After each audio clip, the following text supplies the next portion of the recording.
এই রংগুলো এখন কবুতরের শরীরে আমি দিব।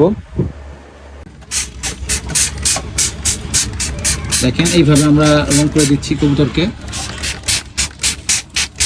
এই যে রং করে দিচ্ছি। লেজে অন্য একটা কালার রং করে দিব, সবুজ কালার।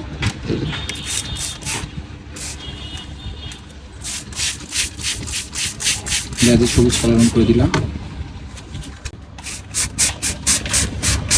তো আমাদের সুবিধার্থে আমরা যদি নিচ থেকে ভালো মতো কবুতর চিনতে পারি যে এটা আমাদের, এই কারণে আমরা আমাদের কবুতরকে রং করে দিচ্ছি।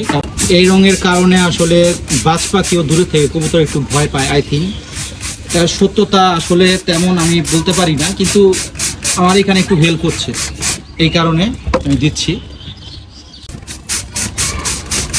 এই যে রং করে দিচ্ছি। তো এইভাবে আমরা একে একে আমাদের সবগুলো কবুতরকে রং করে দিব।